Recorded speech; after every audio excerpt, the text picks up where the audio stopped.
am I? This is a question that we all ask ourselves, and if we don't, others do. Parents, teachers, college admissions officers, job applications, the list goes on. The point is, identity is something that is so important within our society, yet it has always left me a little puzzled.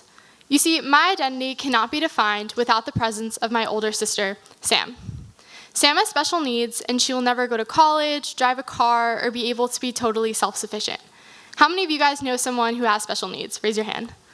Okay, that's a lot. Now keep your hands raised if you know if that individual has a sibling.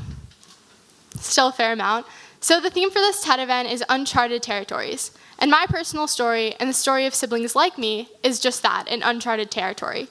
You see, the lives of the siblings of individuals with special needs are rarely examined.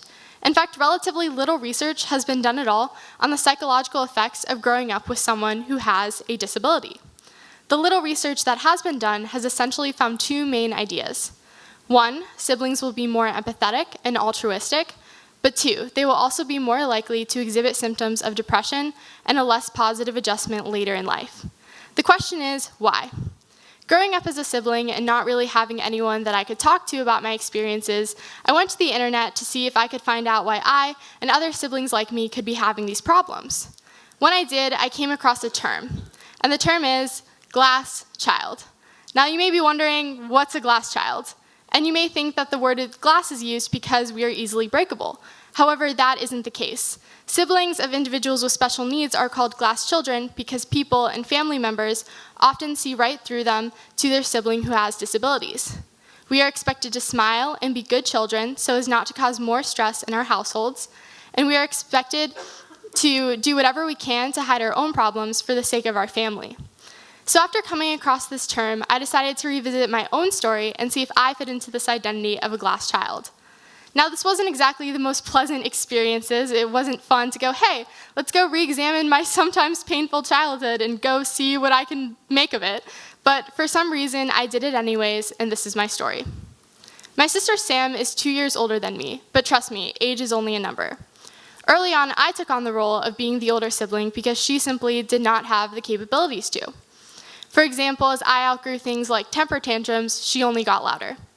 I quickly realized that my view of normal family life from having watched TV was not what I was destined to live.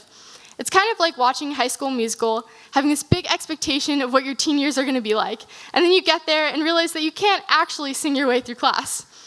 Growing up, my parents wanted me to have a normal childhood, but there were many circumstances out of their control.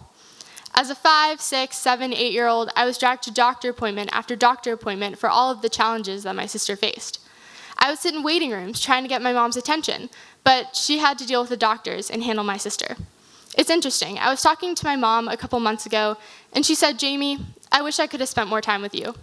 My attention was basically divided 80 to 20, and you got the raw end.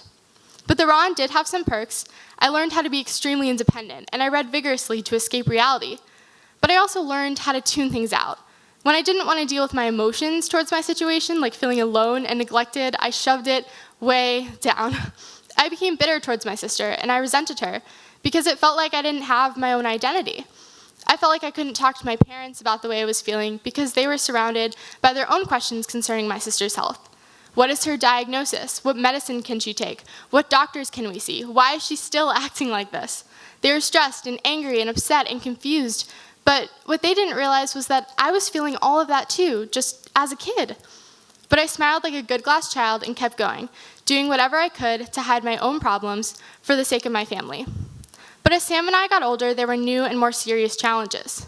On my 16th birthday, my mom took my sister to a facility to help her deal with her problems of anxiety and trichotillomania.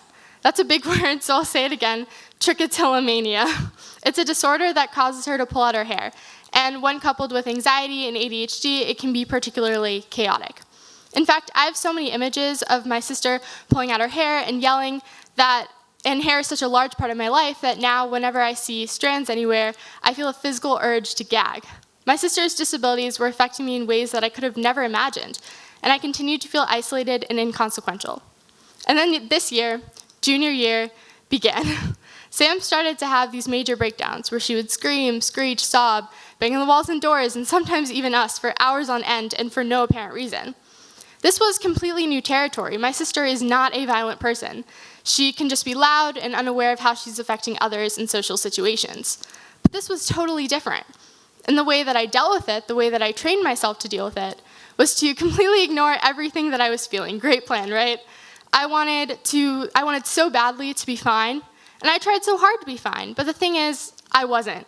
And yet, I didn't even know that it was okay to not be okay. They say the biggest smiles hide the most pain, and that's the life of a glass child. But all of the screaming became too much for me.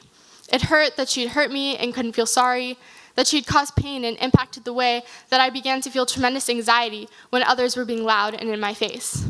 And then something changed. It was the worst day ever, but it was also the most significant turning point in my life thus far, because I realized that even though I didn't have a choice in my situation, I did get to decide how I would react to it. It was a Wednesday, Halloween night actually, and I had a big philosophy paper due the next day. Unfortunately, this day was one of the isolated outbursts, incidents, and the screams started louder than ever before and went on well into the night. This day was different though because my sister actually refused to take her medication. And refusal to take medication when you have a family member who has special needs is extremely terrifying. And the outburst got to the point where I actually offered to hold my sister back as my parents went to go get the meds. But my sister continued to refuse, and she tore through the house like a hurricane. Because there was no sign of this slowing down, I eventually decided to return to my room to try to work on my paper through the noise, because that was just my everyday life.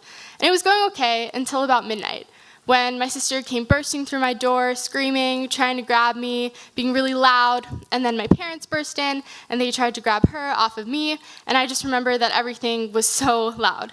They started discussing taking her to the hospital to get sedated. And the absolute best part of this entire situation was that it was all happening in the middle of my room. She had finally ruined the one place that I could call my own. I crawled into the corner of my room and hyperventilated my way to a panic attack. And after everything had simmered down and my mom had come over to calm me, I went into my bed, fell asleep, and woke up the next morning to go to school, because that's just what glass children have to do. My philosophy paper certainly wasn't done, that's for sure, but I went in with a smile as always. And it was awful, so awful. But luckily, that day in philosophy, we talked about an interesting topic. Suffering. What is suffering, and what does my identity have to do with it? You see, I've suffered a lot. I've been hurt and beaten down and deprived of what can be considered a normal childhood. I will never have a regular sibling relationship or even understand what that means. But guess what? It's my life. It's the only one that I will ever get, and I intend to not only survive it, but to live it, and you should too. You see, I've also had some pretty great childhood moments with my family and with my sister, and if I just wallow in the parts of my life that suck, if you just wallow in the parts of your life that suck, then we aren't going to get anywhere, at least anywhere good. So as I said before, I may not be able to change the way I was born, but I do get to change my attitude towards it. Viktor Frankl, an Austrian psychiatrist, said, "The way they bore their sufferings was a genuine inner achievement." It is the ability to feel all the good and, yes, all the bad which makes us human. All people need to hear that, but especially glass children need to hear that. So I'm trying to take some of my worst childhood experiences and learn how they can make me stronger. I can definitely say that I'm a better person because of my sister. I'm more compassionate, more mature. I'm able to separate what's really important in life from the things that don't really matter. Ultimately, I've learned to be happy not despite, but because of my struggles. My personal goal has been to transition from a glass child to a steel one, and to feel your compassion for the lives of siblings of special needs. Just because they seem fine, it doesn't necessarily mean that they are. My advice to you is to move forward not only with compassion, but to mold yourselves in a way in which you don't have to be glass children, and you don't have to be masters of disguise. Who are you? Everyone has struggles in their lives. Everyone has days where they just don't want to get out of bed. In fact, I once wished that I could forgo my 20/20 vision to have glasses, to have a second more of blurred lines in the morning before being forced into the clarity of reality. But that isn't a choice that I get to have. It's not a choice that you get to have. You are greeted in the morning by a reality that may or may not please you, but you don't get to decide whether it's there or not. You can only decide the attitude that you're going to present in the face of the reality. And my reality has been difficult at times, not just for me, but for my parents, who are so strong. And yes, our life has been challenging, but ultimately, they've always been there for me, and they always will. Many glass children aren't as lucky. And maybe they weren't able to spend as much time with me as they wanted to or recognize everything, but a lot of that is because this is a subject that isn't really talked about. There aren't many resources for siblings of children who have special needs. That's why glass children are called glass. I also want to thank my sister. Yes, she has made my life a jumble of ups and downs, but ultimately, I wouldn't be the person I am standing in front of you all today without her. She is a part of my identity, and I'm not only proud of that, but I'm eternally grateful for that. So yes, my life and the life of siblings like me is a largely uncharted territory, and your life might be one too.